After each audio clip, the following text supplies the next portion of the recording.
Olá, aqui é a pastora Yolanda, Ministério Restaurar em Vila Tiradentes. Estou muito feliz de estar gravando esse vídeo porque Deus falou muito ao meu coração e eu vou compartilhar com vocês. Espero que a minha amada igreja possa compreender e ouvir a voz de Deus através desse texto.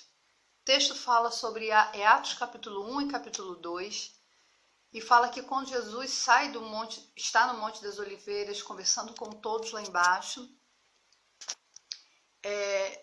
Jesus foi aos céus e ele deixa uma ordem, uma orientação para que todos ficassem em Jerusalém até que a palavra se cumprisse. Eles fossem revestidos de poder naquele lugar. E aí ele sai do Monte das Oliveiras cerca de um sábado e chega naquele lugar. Fico imaginando o que eles conversavam nessa jornada, quais as suas expectativas, né? Depois de tudo que foi ouvido, acho que era difícil comer, dormir. E eles foram caminhando para lá.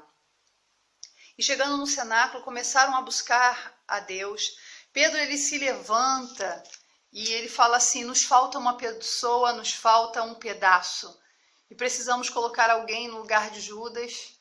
E lançam sorte entre Matias e José. Matias foi escolhido de Deus para compor essa equipe, não é esse grupo, é essa equipe. E Pedro era muito ousado, né? Não foi à toa que ele foi chamado para a igreja. E eles começaram a buscar Deus dentro do cenáculo, foram revestidos de poder, falaram várias línguas, e é onde eu gostaria de chegar. Eu gostaria de chegar que nessa escolha entre José e Matias, não foi uma escolha por aparência, porque era coach, porque era o apóstolo do século. Não, é porque eles tinham uma qualificação, eles tinham uma jornada. E a Bíblia é bem clara que Pedro fala: vamos escolher entre aqueles que estão desde o início conosco, né? Que foram provados, né? E foram aprovados por Deus, porque eles nos acompanham desde o início, não abandonou a jornada porque estava difícil, porque houve desentendimento, porque não houve compreensão de nenhum discurso, é porque eles estavam ali. Então eles praticaram a justiça, foram solidários, estavam ali, fé, na firmeza, na sua fé em Jesus Cristo.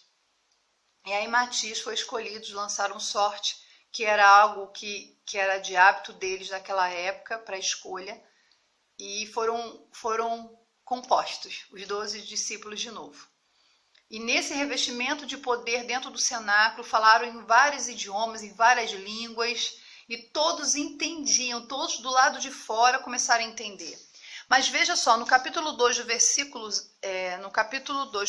5, fala assim: ora, estavam habitando em Jerusalém judeus, homens piedosos, vindo de todas as nações debaixo do céu.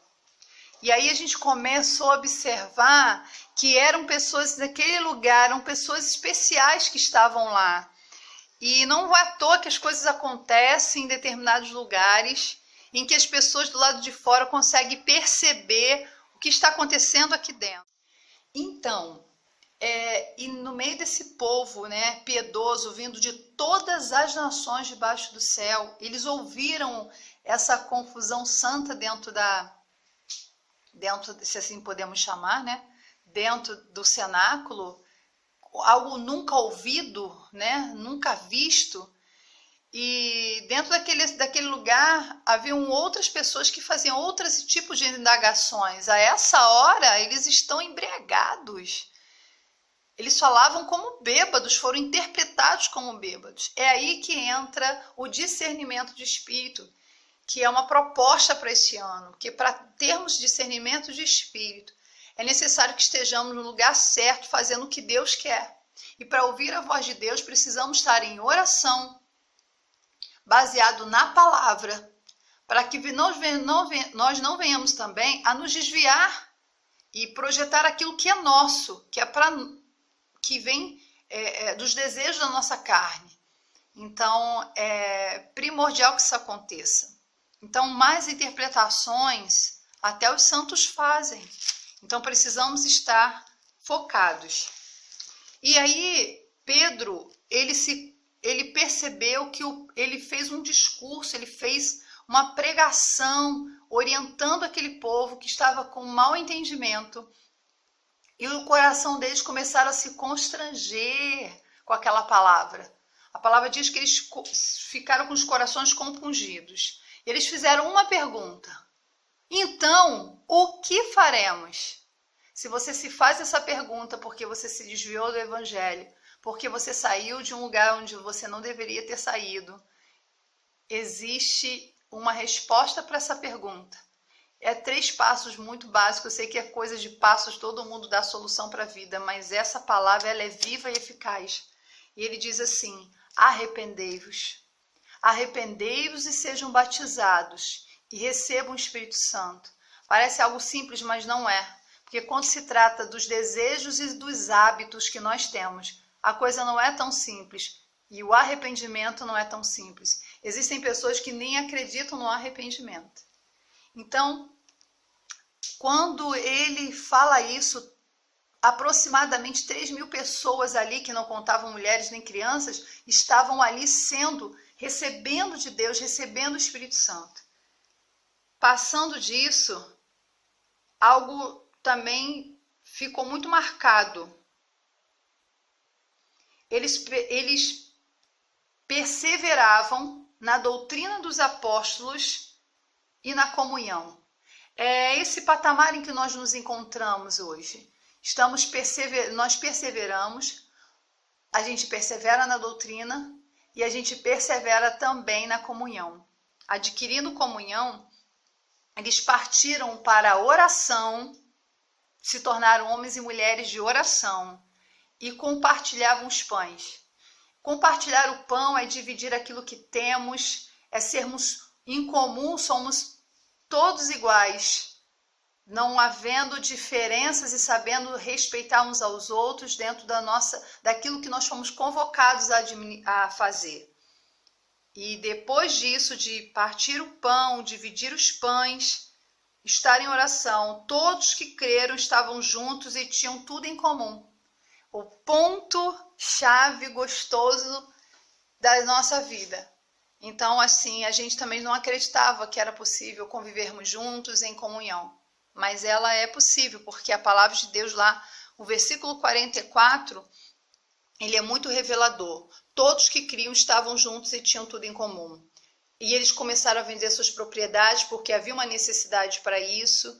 E ali eles começavam. E eu vejo que a gente consegue agregar pessoas para fazer parte de dar um pouco do que tem e fazer grandes coisas.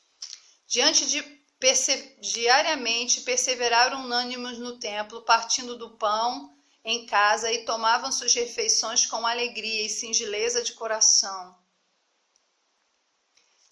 Como é importante dar esse passo. Então eu quero convocar a igreja, convocar você que está desviado. A palavra desviado às vezes parece ser pesado, né? Mas é se desviar do caminho da rota em que você se encontrava. É somente isso. Somos todos chamados para esse dia glorioso da vida de Jesus, que é certo. Uns já não dão mais credibilidade. E aí faz da sua vida o que quer, mas somos responsáveis por aquilo que fazemos. E mesmo quando a gente faz errado e a gente está fora do aprisco do Senhor, a gente sabe que é um peso muito grande sobre nós. Então, venha fazer parte dessa família que ama e que não é perfeita, mas que acredita que nós podemos conviver juntos e transformar, aonde quer que estejamos, o nosso ambiente. Um beijo, fica com Deus.